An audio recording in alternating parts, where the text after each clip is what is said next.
प्यारे दोस्तों नमस्कार। आज के इस वीडियो पे हम बात करेंगे क्लास 12th इंग्लिश के अंतर्गत आपको सेंट्रल आइडिया कैसे लिखना है बोर्ड एग्जाम की कॉपी पर। आज के इस वीडियो में मैं आपको बताने वाला हूँ। आपको पता है बोर्ड एग्जाम में सेंट्रल आइडिया 4 नंबर के लिए पूछा जाता है, तो ये वीडियो आपका 4 नंबर आज बिल्कुल फिक्स कराने वाला है। तो काफी इंपॉर्टेंट है, पूरा अंत तक आपको देखना है। पूरा अच्छी तरीके से हम लोग यहाँ पर जानेंगे कि सेंट्रल आइडिया को किस तरीके से आखिरकार आप लोग याद रख सकते हैं। जो बच्चे कमेंट करते हैं कि भैया हम एक बार याद करते हैं और दोबारा वो हमें भूल जाता है। तो आज की इस वीडियो में 2 सबसे इंपॉर्टेंट सेंट्रल आइडिया आपको बताऊंगा। और आपको पता है कि इस प्रकार से जो बोर्ड एग्जाम की आपकी कॉपी होती है, आपको यहाँ पर यही बताया जाए कि कॉपी पर किस तरीके से कितने पेज में आपको सेंट्रल आइडिया लिखना है जिससे कि पूरे नंबर आपको मिल सके।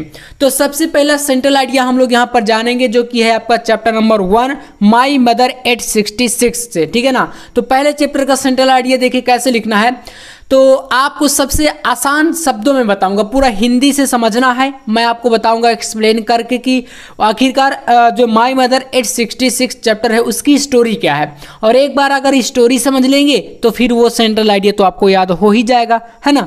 तो देखिएगा यहाँ से आपको पहले किसी भी चैप्टर का सेंट्रल आइडिया लिखने के पहले आपको इस प्रकार की लाइन जरूर लिखना है। कैसे? जैसे इसमें देखिए लिखा गया कि the central idea of the poem My Mother 866 composed by Kamala Das is that. इसका मतलब क्या हुआ कि जो ये सेंट्रल आइडिया है ये किसके द्वारा लिखा गया है? तो कमला दास जो पोएट है ना, जो पोएटिस है, मतलब जो कवियत्री हैं, उन्होंने इसको लिखा है। तो हम लोग ऐसे ही अगर मान लीजिए किसी दूसरे चैप्टर का है तो दूसरे चैप्टर के राइटर का नाम लिख देंगे, है ना, पोएट का नाम लिख देंगे। तो ये इतना चेंज हो जाएगा यहाँ पर चैप्टर का नाम, और जो लेखक पोयम है, पोएट हैं, मतलब जो कवि हैं या कवियत्री हैं, उनका नाम चेंज कर देंगे। इसके बाद इधर की स्टोरी आपको चैप्टर के अनुसार रखनी। देखिएगा, इसको समझने का प्रयास करेंगे, जल्दी से हम लोग इसको देख लेते हैं। और एक और बताने वाला हूँ इंपॉर्टेंट, तो देखिएगा यहाँ से है this poem show the fear of losing her mother of the poet's. मतलब इस कविता में क्या दिखाया गया है? तो कवियत्री जो है इस कविता में अपनी माँ के खोने का डर दिखा रहे हैं। क्या खोने का डर है? देखिएगा, हर मदर यानी उनकी माँ is in the last phase of her life. उनकी माँ जीवन के अंतिम पड़ाव पर थी। सो द पोएटिस यानी इसलिए कवियत्री feels that she will pass away soon, यानी इसीलिए उनको ये फील हो रहा था कि जल्द ही उनकी माँ गुजर जाएंगी। Poetess gets scared of this thought, और इसके मतलब होता है भयभीत होना या डरा हुआ होना। और यही जो भय है उनके अंदर चल रहा था, मतलब किसके अंदर? कवियत्री जो थी, जो पोएटिस थी, ठीक है, कमला दास। इसके बाद देखिए यही मतलब जो सोच थी। She looked outside of car the world outside were full of life and activities. यानी इसका मतलब यह है कि वो कार से जो है जा रही थी कहीं एयरपोर्ट की तरफ, या कहीं उनको जाना था अपनी माँ से दूर। तो ये सोच रही थी कार में बैठे बैठे, ये सब विचार उनके माइंड में आ रहे थे। और बाहर यहाँ पर बताया गया कि उन्होंने जो है कार से बाहर की ओर देखा, तो क्या दिखा उन्हें? बाहरी साइड पर जो बाहरी संसार था वो जीवन की गतिविधियों से भरा हुआ था। लाइफ एंड एक्टिविटी, जीवन की गतिविधियों से क्या था? भरा हुआ था। तो अब तक मैंने जो भी स्टोरी आपको बताया है, कि आपको समझ में आ रहा है कि इसमें क्या क्या हो रहा है ना। बस यही समझ लीजिए तो ये सेंट्रल आइडिया बन जाएगा। और आसान शब्दों में देखिए, ज़्यादा यहाँ पर कठिन वर्ड भी मैंने नहीं लिए, और यही तरीका, ठीक है। इसके बाद एक पैराग्राफ आपको और लिखना है जो कि आपके सामने है, थोड़ा सा देख लीजिए। और इसके बाद दूसरा भी आपके सामने आने वाला, देखिए यहाँ पर लिखना है the young tree seemed running fast. यानी कि जब कार से वो बाहर की ओर देखती हैं तो उनको क्या थे? यंग ट्री मतलब जो हरे भरे पौधे हैं, ठीक है। सीम्ड मतलब प्रतीत होते थे, रनिंग फास्ट यानी कि तेज दौड़ते हुए। आपको ऐसा लगता है ना, जब वाहन में आप बैठे होते हैं किसी गाड़ी में या वाहन में, तो आपको लगता है कि वृक्ष दौड़ रहे हैं, लेकिन वाहन दौड़ रहा होता, तो ऐसा देखने पर प्रतीत हो रहा था। चिल्ड्रन लुक्ड वेरी हैप्पी, यानी जो बच्चे थे वो खेल रहे थे प्रसन्नतापूर्वक। At the airport they had to undergo a security check, यानी जब वो एयरपोर्ट पर पहुंचती हैं, एयरपोर्ट पर जब सिक्योरिटी जांच होती है, सिक्योरिटी चेक के लिए जाती हैं, ऐसा होता है एयरपोर्ट पर। The poet's was standing a few yards away from her mother, यानी कि सिक्योरिटी चेक जब होता है तो वो अपनी माँ से कुछ गज की दूरी पर, है ना, स्टैंडिंग मतलब खड़ी होती हैं। हर मदर अपनी माँ से। She looked again at her old mother, she felt pain to look at the colourless and pale face of her mother. यानी कि जब कुछ दूरी पर अपनी माँ से वो खड़ी हो जाती है, फिर पुनः से अपनी माँ की आंखों की ओर देखती है, तो उनकी आंखें जो है पीली, और उनका जो चेहरा था वो क्या है? वो कलरलेस मतलब रंगहीन, है ना, रंगहीन दिख रहा था। एंड पेल फेस, पीला चेहरा दिख रहा था।